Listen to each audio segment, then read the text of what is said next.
Saudara-saudara yang kekasih di dalam Tuhan kita Yesus Kristus, kita baru saja mendengar serangkaian pembacaan Alkitab mulai dari Keluaran 16 ayat 2 sampai 4 dan ayat 9 sampai 15. Kemudian Mazmur respons dari Mazmur 78 ayat 23 sampai 29.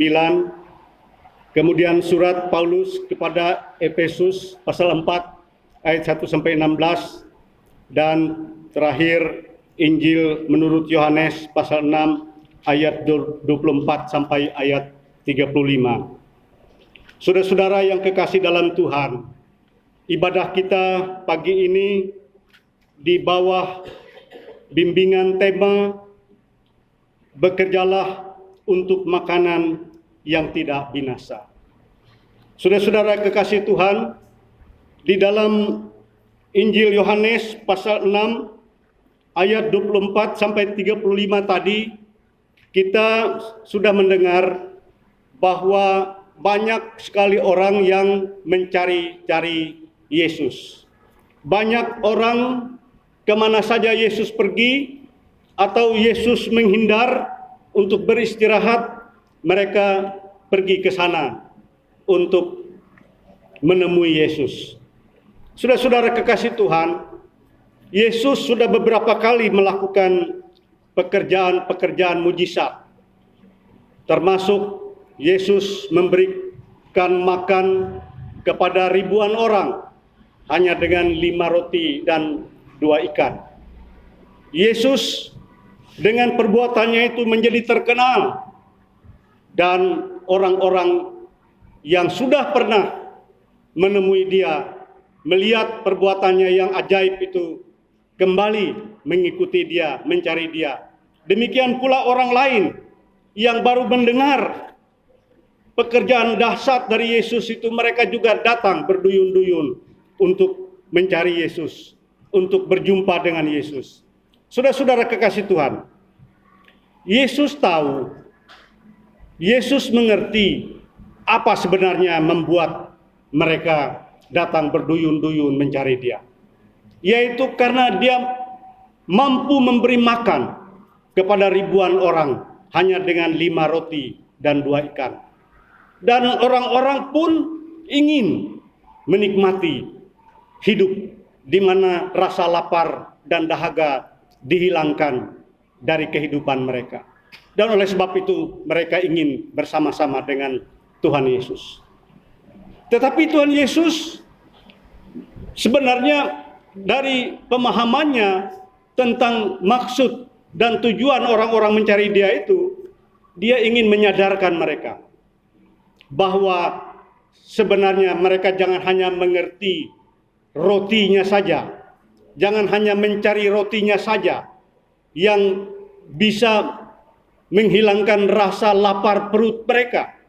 Tetapi dia ingin orang banyak itu mengerti siapa yang memberi roti itu. Dan roti yang diberikan oleh Allah itu adalah roti surgawi yang tidak dapat lapar lagi atau tidak bisa lapar lagi setiap orang yang sudah menikmatinya. Nah, Yesus memperkenalkan roti yang sudah disahkan oleh Allah itu, yang datang dari surga itu adalah dirinya sendiri. Jadi dia ingin orang yang datang itu jangan hanya melihat kepada roti yang dibagikan oleh Tuhan Yesus, tetapi ia ingin supaya mereka melihat kepada Yesus itu sendiri, bahwa Yesus adalah Tuhan, Juru Selamat, Anak Allah, yang setiap orang menyambut dan menerima dia, mereka hidup di dalam kekekalan dan tidak akan binasa lagi. Murid-murid, orang banyak, mereka tentu saja tidak lupa dengan sejarah. Nenek moyang mereka pernah diberikan oleh Allah mana, yang juga adalah, kalau di dalam Mazmur 78 tadi disebut sebagai roti malaikat itu. Allah memberikan kepada mereka roti itu adalah roti yang sama dengan roti duniawi lain yang bisa membuat manusia itu kenyang, tetapi kenyangnya hanya sementara. Israel atau nenek moyang Israel zaman dulu itu tidak paham Tuhan bermaksud dengan memberikan mana itu supaya mereka mengenal Allah yang memberikan mana itu. Dan Allah itulah sebenarnya yang menyediakan roti yang kekal bagi mereka. Memberikan rasa kenyang yang tidak pernah hilang dalam kehidupan mereka. Dan oleh sebab itu Tuhan ingin supaya mereka hidup di dalam Tuhan. Tetapi nenek moyang Israel telah gagal mengenal Tuhan dan hidup di dalam Tuhan. Mereka hanya terpaku pada mana yang mereka kumpulkan untuk mengenyangkan perut mereka. Tetapi sesudah perut mereka kenyang, mereka lupa. Mereka tidak mau hidup di dalam Tuhan. Dan jelas saudara-saudara dalam Mazmur 78 tadi, pemazmur menegaskan dan mengakui Allah itu Sang Maha Kasih, Sang Pemberi kehidupan. Ketika manusia lapar, Dia memberikan roti malaikat itu.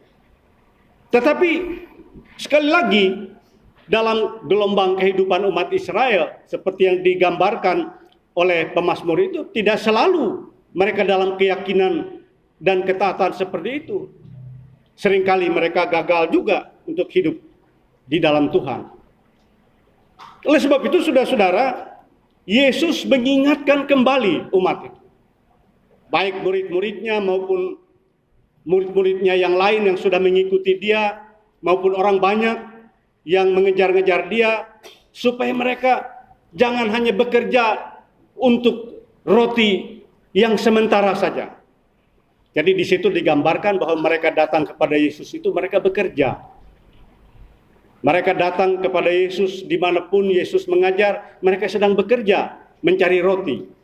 Tetapi roti yang mereka cari itu adalah roti duniawi, yang sesudah mereka makan beberapa jam kemudian mereka menjadi lapar.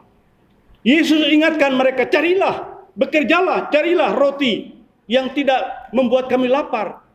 Roti yang memberikan suatu kekenyangan yang kekal, yang tidak akan memberikan kebinasaan kepada mereka.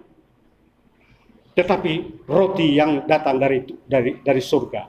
Roti itu adalah Yesus sendiri. Sehingga mereka yang menerima Yesus bersama-sama dengan Yesus, mereka memperoleh kehidupan itu. Dan hidup mereka tidak akan binasa. Seperti dikatakan dalam Yohanes 3 ayat 16 itu.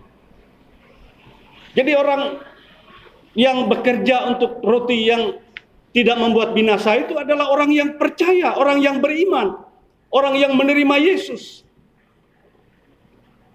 Dan hidup di dalam Dia. Itu pemberian dari Tuhan.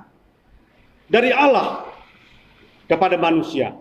Dan setiap manusia yang menerima Dia sebagai Tuhan dan Juru Selamatnya, sebagai roti hidup itu, mereka akan hidup di dalam kekekalan itu. Mereka hidup di dalam keselamatan ketika di dunia ini maupun ketika mengakhiri gumul dan juang di dalam dunia ini kelak. Saudara-saudara, kita pun sekarang ini tentu saja membutuhkan makanan. Baik makanan jasmani maupun makanan rohani. Tapi jangan kita hanya terpaku untuk mencari makanan jasmani, melupakan makanan rohani. Jangan hanya mencari roti atau beras atau apapun yang bisa membuat kita tidak lapar. Tetapi kemudian kita melupakan makanan yang membuat kita bisa kenyang untuk selama-lamanya, yaitu kehidupan yang kekal, bahagia dan sejahtera di dalam Tuhan. Kalau kita hanya fokus pada apa yang kita makan, makanan jasmani sekarang ini, maka itulah banyak orang bekerja dengan cara yang bisa saja baik, tetapi bisa juga yang tidak baik.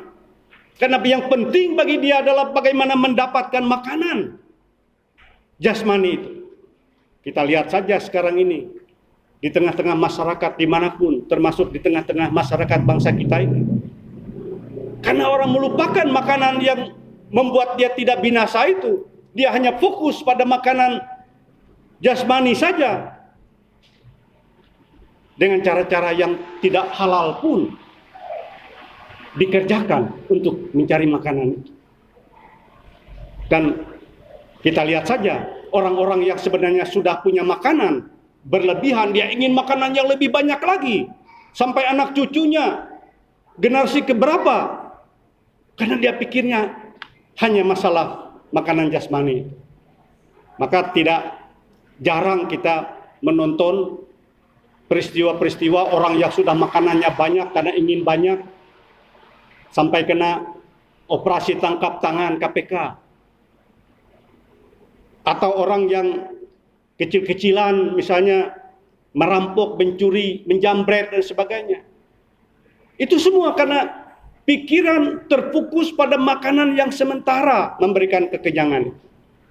Tetapi apabila dia berpikir masa yang akan datang, untuk selama-lamanya, dia tidak akan berpikir seperti itu. Dia pasti akan bekerja, berjuang dengan cara-cara yang berkenan kepada Tuhan, yang berkenan kepada hukum, yang berkenan kepada tuntunan Tuhan yang ada di dalam kitab suci.